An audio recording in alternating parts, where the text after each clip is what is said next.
En quelques jours, la France catholique est balayée par la Révolution. 1789, c'est la Déclaration des droits de l'homme et du citoyen.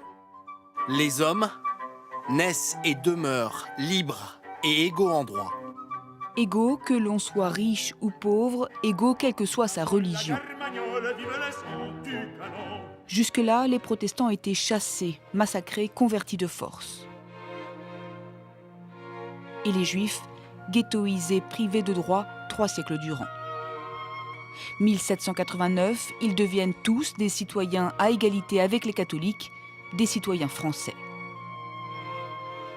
Les synagogues se multiplient sur le territoire.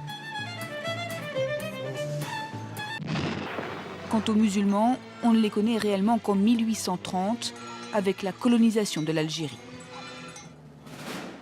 Le 29 mars 1905, pour que tous ces citoyens vivent ensemble, des républicains inventent la laïcité, une exception française. L'ordre du jour appelle la discussion du projet et de plusieurs propositions de loi portant séparation des églises et de l'État. La religion à la maison, la citoyenneté c'est pour l'État. 1914-1918, on se bat sous la bannière tricolore, y compris les hommes des colonies. Algériens, Tunisiens, Marocains, la France est reconnaissante. Alors, à ceux qu'elle appelle encore les indigènes, elle offre la Grande Mosquée de Paris. 1922, s'élève dans le ciel parisien un minaret. Et les indigènes deviennent des immigrés quand ils débarquent à Marseille, dans les années 60. L'industrie a besoin de leurs bras et les attire par milliers chaque année dans la métropole. Je suis ferrailleur. Je suis trancheur de bois. Souvent, ils pensaient rentrer au pays. Et puis, ils sont restés, ils ont eu des enfants et ont eu le désir d'avoir des mosquées. Des revendications et en face des crispations. Une mosquée en Bretagne dans les années 80, on répond que l'on n'a pas de place. Pour nous, c'est un problème d'emplacement. Qu'est-ce qu'ils disent? Vous savez, Pognoul ou Salras, ou on retourne chez toi, ou tu viens manger le pain de français, ou n'importe quoi. 1989, la première affaire de voile éclate en banlieue parisienne dans un collège de Creil. 3 élèves se présentent voilés, refus du proviseur qui les exclut au nom de la laïcité. Toute patience a sa limite. D'abord, cet établissement doit fonctionner normalement.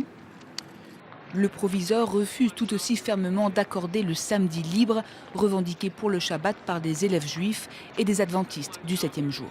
Localement, j'ai fait l'objet d'une campagne où on m'a présenté comme un raciste.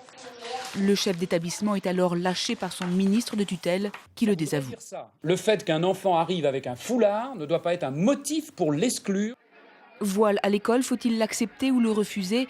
Les chefs d'établissement sont d'un coup très seuls devant cette question, très seuls face aux passions religieuses. Alors pour raffermir la laïcité, une loi est votée en 2004 contre les signes religieux. Si on veut porter le voile, on le porte. Donc voilà. Alors il aurait mieux valu accepter le voile, la kippa et la croix par exemple. Mais voilà, tout est interdit. Le voile islamique, les kippas juives, les croix catholiques ou protestantes. Pour calmer les esprits, un rabbin et un imam rappellent les fidèles à l'ordre. Quand il y a conflit entre une règle religieuse et la règle du pays, la règle religieuse reste en vigueur, mais l'on ne fait pas fi de la règle du pays. S'habiller d'une manière folklorique et provocante, cela échappe même aux règles de la discrétion préconisée par l'islam lui-même. Article 1. La République assure la liberté de conscience. La laïcité de 1905 est devenue douloureuse pour certains en 2016. Dire qu'il y a 110 ans, des hommes l'avaient imaginé pour que chaque culte soit assuré librement dans une république neutre et laïque.